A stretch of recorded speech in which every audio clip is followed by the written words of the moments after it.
चलिए, good morning दोस्तों, कैसे हैं आप सभी लोग। जय हिंद, जय भारत।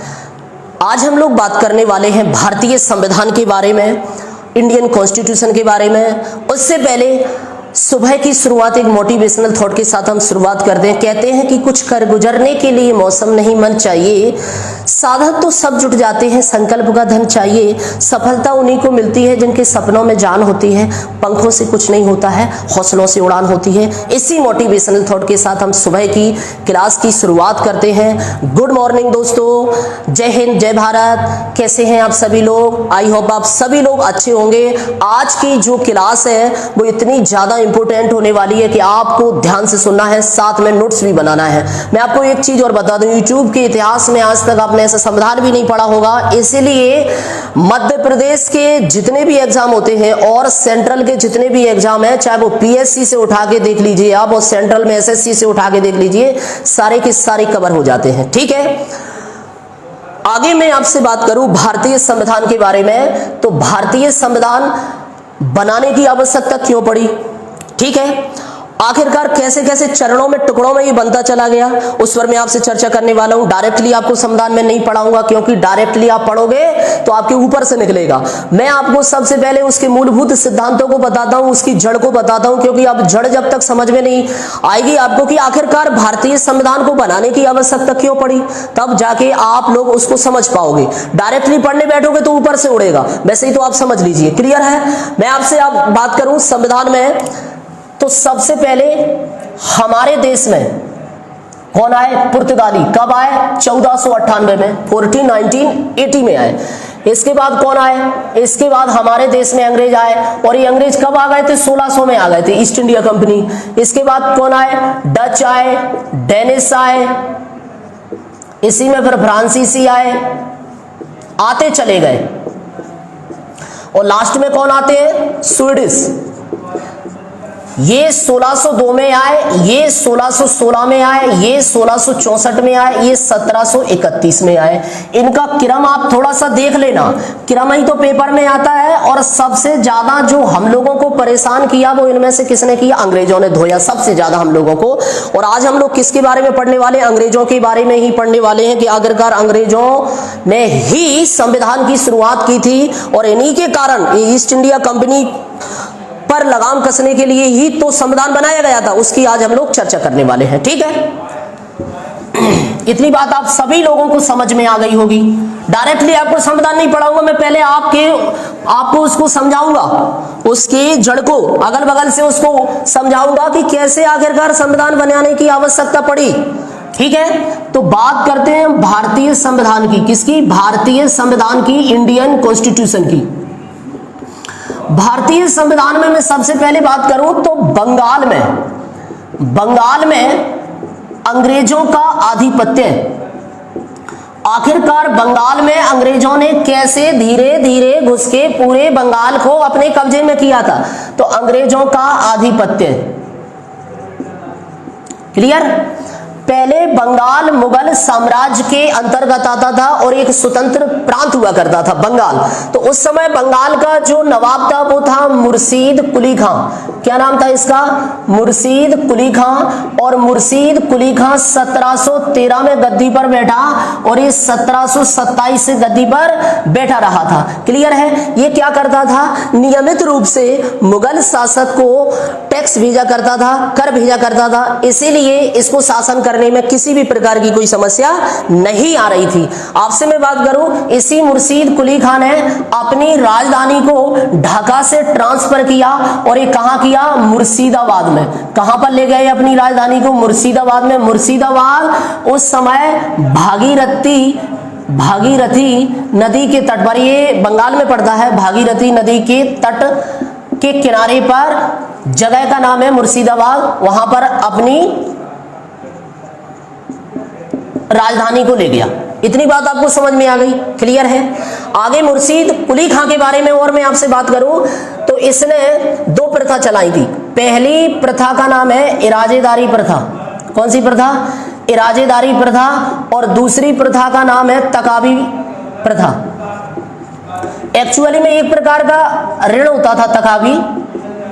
ये इराजेदारी क्या होती है, जनता पर अधिक भू राजस्व लेना। किस पर? जनता पर अधिक भू राजस्व जुटाना। ठीक है। तकावी प्रथा, खेती पर अग्रिम लोन देना। खेती पर अग्रिम लोन देना। ठीक है। हाँ, ये कौन सी प्रथा है? तकावी। किसने चालू करी? मुर्शीद कुली खान ने।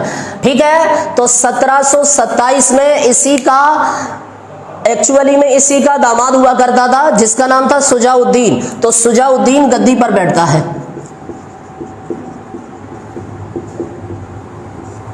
सुजाउद्दीन का थोड़ा सा क्रम याद कर लेना। 1727 से लेकर 1739 के बीच में बैठता था ये। ओके। ये गद्दी पर जैसे ही बैठा तो इसने क्या किया? इसने अपने ससुर के सारे कामों को इसने कंटिन्यू रखा। ठीक है। और ये भी नियमित रूप से क्या करता था? टैक्स पहुंचाता था मुगल शासक को। और आपको पता होना चाहिए कि इसकी जो राजधानी थी वो मुर्शिदाबाद ही थी। और ये मुर्शिदाबाद राजधानी को कौन ट्रांसफर करके ले गया था? मुर्शीद कुली खां ट्रांसफर करके ले गया था। आगे मैं आपसे बात करता हूं कि सुजाउद्दीन के बाद नेक्स्ट बंगाल का जो नवाब बनता है वो बनता है सरफराज खां। कौन बनता है? सरफराज खां। सरफराज खां 1739 से 1740 के बीच में रहता है, बंगाल का नवाब। ठीक है। आपको पता होना चाहिए, आगे समझने का प्रयास करो। उस समय इसी के शासनकाल में 1740 की बात है। कब की बात है? 1740 की बात है। किसके शासनकाल में? सरफराज के शासनकाल में। इतना आपको समझ में आ गया होगा।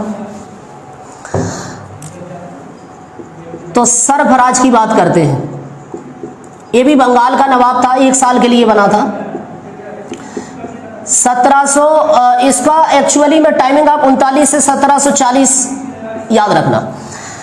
जैसे ही बंगाल का नवाब बना तो मैंने आपको बता दूं, अली वर्दी खां एक सूबेदार हुआ करता था, पहले बिहार का सूबेदार था। तो अली वर्दी खां ने इस बंगाल के नवाब पर आक्रमण किया। और ये बात है 1740 की गिरिया के युद्ध की। कब की बात है? 1740 की बात है। कौन सा वाला युद्ध? गिरिया का युद्ध। तो गिरिया के युद्ध में अली वर्दी खां ने, किसने? अली वर्दी खां ने गिरिया के युद्ध में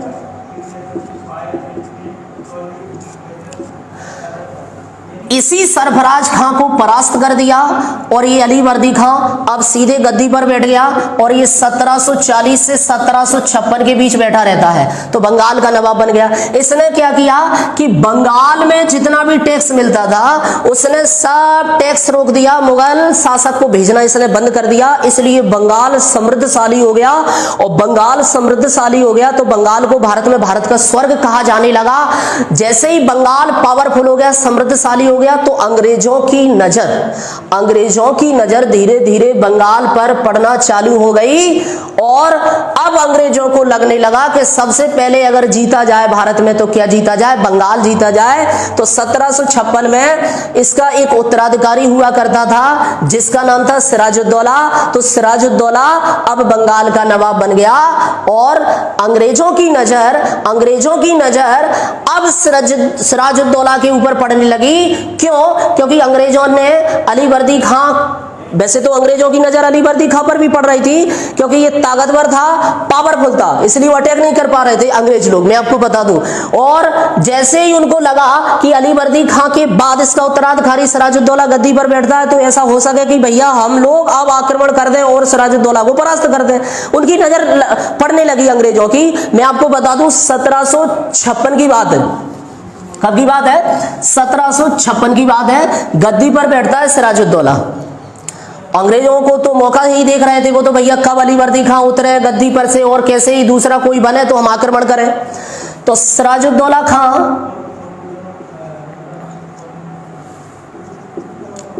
सिराजुद्दौला जैसे ही 1756 में गद्दी पर बैठा तो अंग्रेजों ने सबसे ज्यादा परेशान इसी व्यक्ति को किया था। मैं आपको बता दूं, ये बंगाल का नवाब है, इसको सबसे ज्यादा परेशान अंग्रेजों ने किया। एक घटना बहुत ही ज्यादा इंपॉर्टेंट है, पेपर में आती है, ब्लैक होल ट्रेजेडी की घटना है। वो घटना है 20 जून 1756 की।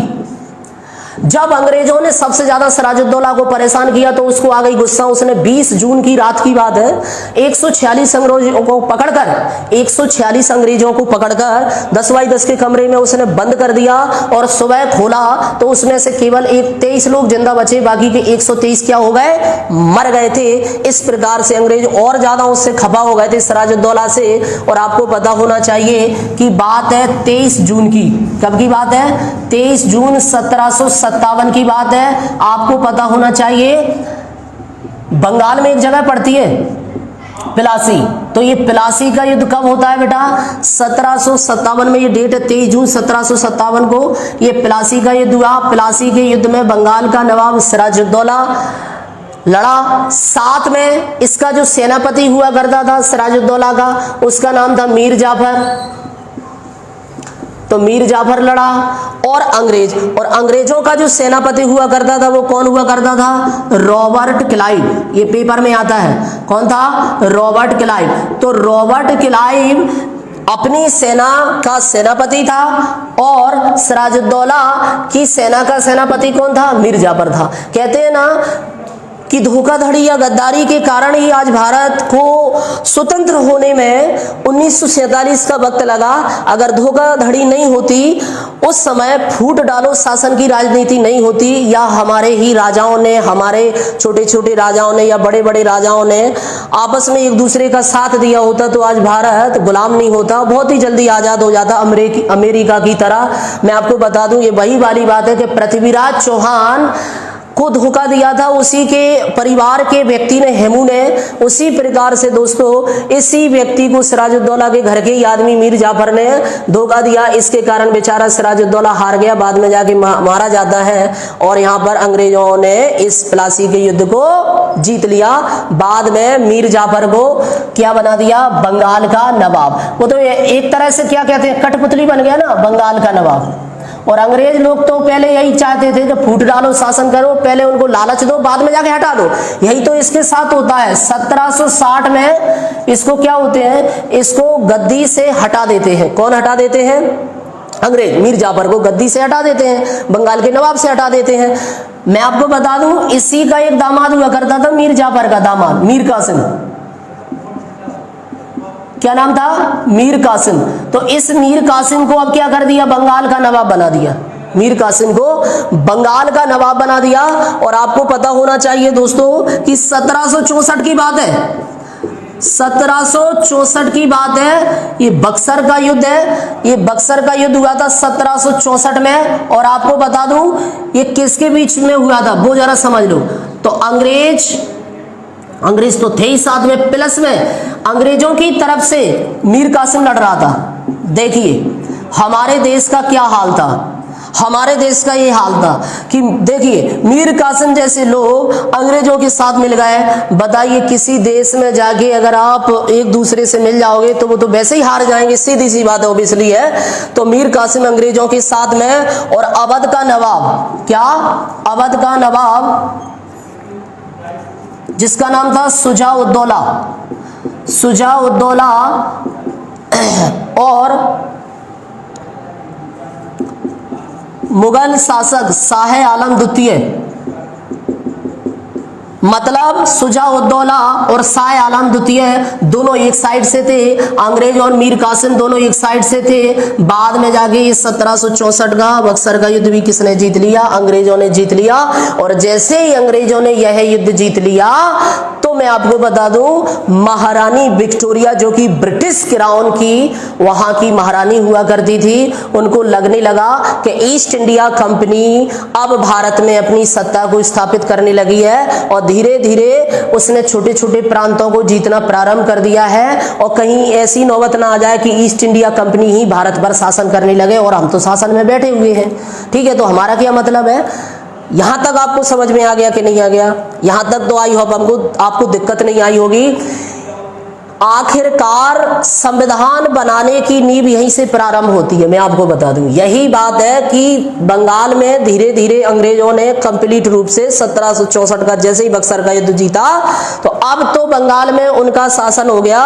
और आपको बता दें जैसे ही बंगाल जीत लिया तो बंगाल जीतने के बाद अंग्रेजों पर यानी कि ईस्ट इंडिया कंपनी पर लगाम लगाने के लिए भारत में विक्टोरिया के द्वारा, मतलब महारानी एलिजाबेथ प्रथम थी उस समय, तो उनके द्वारा जो समय समय पर कानून बनकर आए वही कानून आज हमको पढ़ना है, डिस्कस करना है। ठीक है, तो इतनी बात आपको समझ में आ गई होगी। ठीक है, चलिए आगे बात करते हैं। अब आपको लग रहा होगा कि संविधान कैसे पढ़ना है, कहां से संविधान को पढ़ा जाता है, कैसे समझ में आएगा।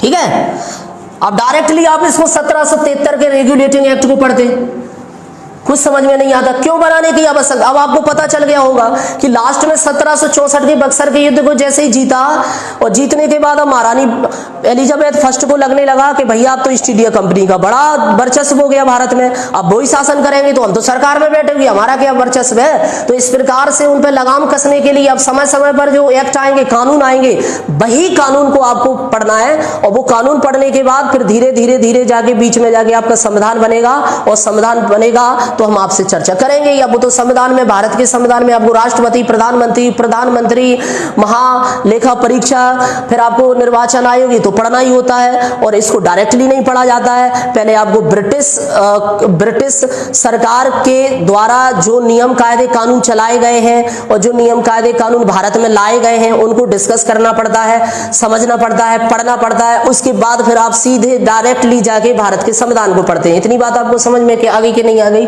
अब हम लोग बात करते हैं भारतीय संविधान के बारे में। भारतीय संविधान के बारे में मैं आपसे बात करूं तो भारतीय संविधान को हम दो भागों में बांटकर पढ़ते हैं। कितने भागों में बांटकर पढ़ते हैं? दो भागों में। एक आता है बेटा ईस्ट इंडिया कंपनी के अंतर्गत। किसके अंतर्गत? ईस्ट इंडिया कंपनी के अंतर्गत।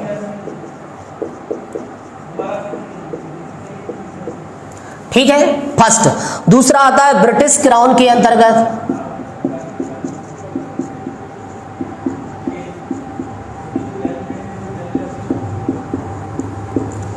कौन कौन से एक्ट आपको पढ़ना है वो वेरी वेरी स्पेशल है। सबसे पहले पढ़ना है आपको रेगुलेटिंग एक्ट, और पूरे के पूरे एक्ट नहीं पढ़ना, ना तो आप पूरे के पूरे एक्ट पढ़ने लग जाओ। रेगुलेटिंग एक्ट 1773 का, 1773 का। दूसरा आपको जो पढ़ना है वो पिट्स इंडिया एक्ट पढ़ना है। क्या पढ़ना है? Pitt's India act. East India company के अंतर्गत उन पर लगाम कसने के लिए आए हैं ये कानून, ये महारानी एलिजाबेथ प्रथम के द्वारा भेजे गए। ये 1784 वाला है। ठीक है, फिर आपको पढ़ना है चार्टर एक्ट। ये चार्टर एक्ट 1793 का है, स्थायी बंदोबस्त भी बोलते हैं इसको। फिर चार्टर एक्ट जो कि 20 साल बाद आता है, 1813 वाला कानून पढ़ना है आपको।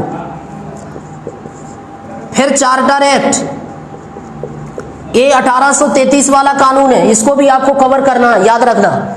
इसी में आपसे बात करें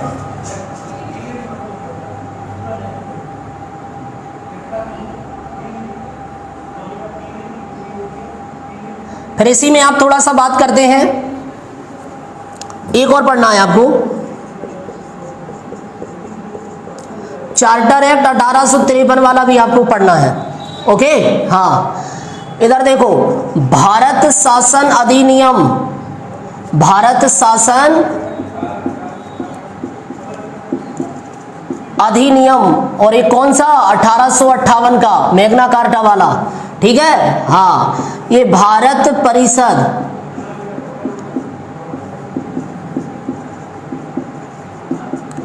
ये आपको 1861 वाला पढ़ना है। भारत परिषद, ये कौन सा वाला पढ़ना है? 1892 वाला। फिर आपको पढ़ना है भारत परिषद अधिनियम, ये कौन सा?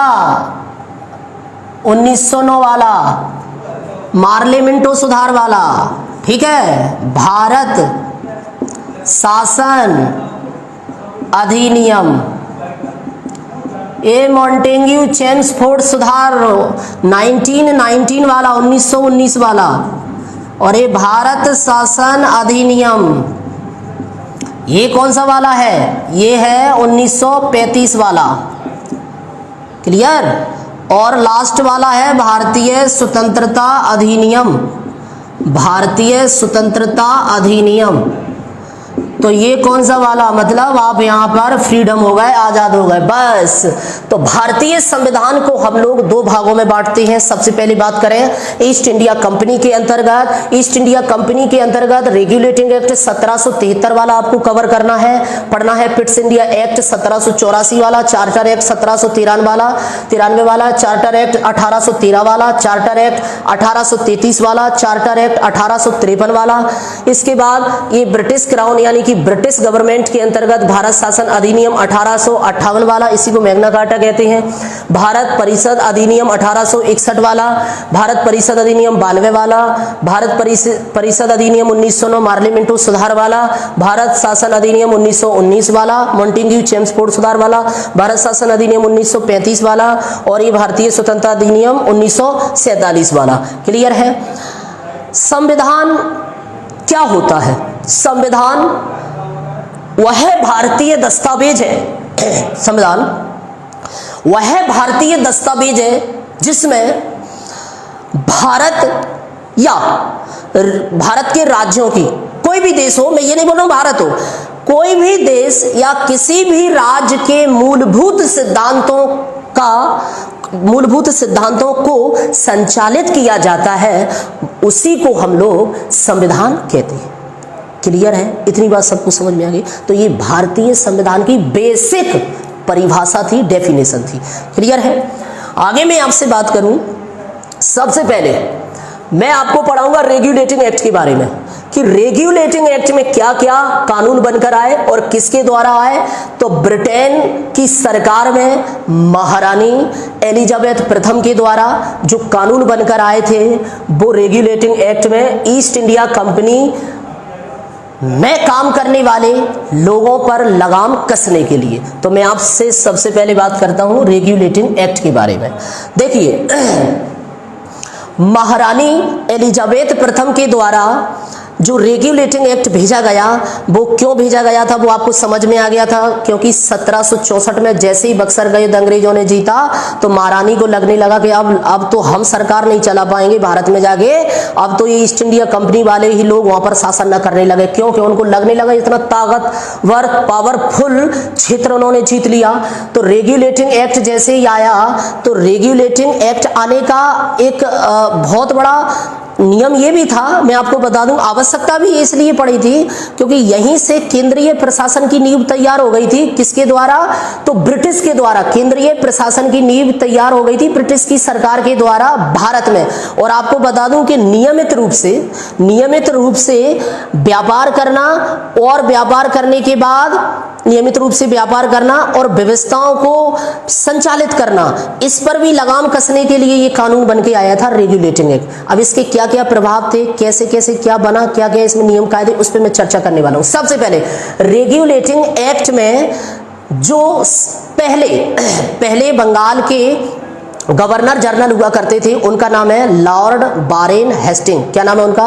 Lord Warren Hastings. उसको आप याद कर लेना। तो बंगाल के प्रथम गवर्नर जनरल कौन थे? Lord Warren Hastings. इतनी बात आपको समझ में आ गई।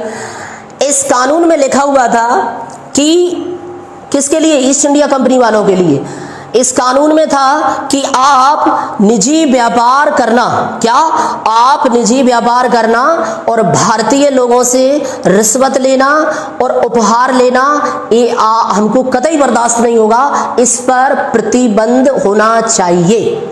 तो इस कानून में अंग्रेजों पर, मतलब ईस्ट इंडिया कंपनी के लोगों पर निजी व्यापार करने के लिए, गिफ्ट यानी उपहार लेने के लिए और रिश्वत ब्राइड लेने के लिए यहां पर प्रतिबंधित कर दिया।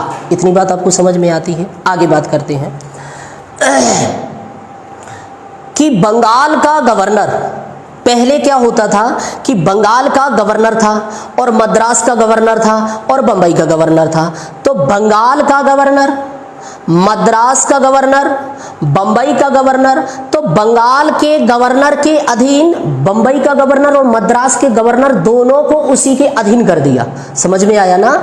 कि जो बंगाल का गवर्नर है उस बंगाल के गवर्नर के अधीन कर दिया कि बंबई वाला गवर्नर और मद्रास वाला जो गवर्नर, ये दोनों के दोनों किसके अंडर में काम करेंगे, तो बंगाल के गवर्नर के अंडर में काम करेंगे। तो पहले बंगाल का गवर्नर होता था, अब 1773 के रेगुलेटिंग एक्ट में बंगाल के गवर्नर में एक नया शब्द और ऐड हो जाता है जिसका नाम क्या है, जनरल। तो पूरा आता है फिर कि बंगाल के प्रथम गवर्नर जनरल कौन थे, तो फिर आपको क्या बताना पड़ेगा, लॉर्ड वारेन हेस्टिंग थे। इतनी बात आपको समझ में आ गई, क्लियर है। आगे और बात करें 1773 के रेगुलेटिंग एक्ट के बारे में, तो 1773 के रेगुलेटिंग एक्ट में एक बहुत बड़ा बदलाव देखने को मिलता है कि 1774 में कलकत्ता में सुप्रीम कोर्ट की स्थापना होती है, और सुप्रीम कोर्ट की जैसे ही स्थापना हुई कलकत्ता में, उसमें एक मुख्य न्यायाधीश था, 1 चीफ जस्टिस था और 3 अन्य न्यायाधीश हुआ करते थे। तो प्रथम इसके मुख्य न्यायाधीश थे, उनका नाम आप थोड़ा सा याद कर लेना, सर एलिजा एम्पे हुआ करते थे, और 3 अन्य न्यायाधीश उनके भी आप नाम याद कर लेना। पहले का नाम था चैम्बर्स, दूसरे का लिमिस्टर, तीसरे का नाम हाइड, इसको भी आप याद कर लेना, ये भी पेपर में आता है। तो एक मुख्य न्यायाधीश जिसका नाम सर एलिजा एम्पे था और 3 अन्य न्यायाधीश, पहले का नाम क्या था, चैम्बर्स, लिमिस्टर और हाइड। इतनी बात आपको समझ में आ गई, क्लियर है। आगे मैं आपसे बात करूं तो रेगुलेटिंग एक्ट में और भी बदलाव देखने को मिले कि इंग्लैंड में 2 संस्थाएं बनाई गई। कितनी संस्थाएं बनाई गई, 2 संस्थाएं, और वो 2 संस्थाओं में अलग अलग कर्मचारी काम करते थे। और वो कर्मचारियों का काम क्या था कि वो संस्थाएं जो बनाई गई थी तो व्यापार करने वाले और राजनीति करने वाले लोगों की देखरेख का काम करती थी। वो संस्था दोनों की दोनों, वो इंग्लैंड में बनाई गई थी, और वो संस्था बनने के बाद चूंकि आई कहां थी, इंडिया में आई थी। तो पहली संस्था का तो नाम आप याद कर लेना, पहली संस्था का नाम था निदेशक मंडल यानी कि कोर्ट ऑफ डायरेक्टर्स, और दूसरी संस्था का नाम था हितधारकों का मंडल, बोर्ड ऑफ प्रोप्रीटर्स। क्लियर है, ये 2 संस्थाएं बनी थी। ये इन दोनों संस्थाओं का काम क्या था, भारत में जो ईस्ट इंडिया कंपनी वाले लोग हैं जो व्यापार करने के लिए आए हैं उनको रोकने के लिए, उन पर लगाम कसने के लिए समय समय पर ये संस्था बन के आती हैं और ईस्ट इंडिया कंपनी वाले लोगों की देखरेख करती हैं। इतनी बात आपको समझ में आ गई, क्लियर है। चलिए, तो आज के लेक्चर में केवल और केवल बस इतना ही है, और कल हम इसको कंटिन्यू करेंगे, कल हम इसको जारी रखेंगे।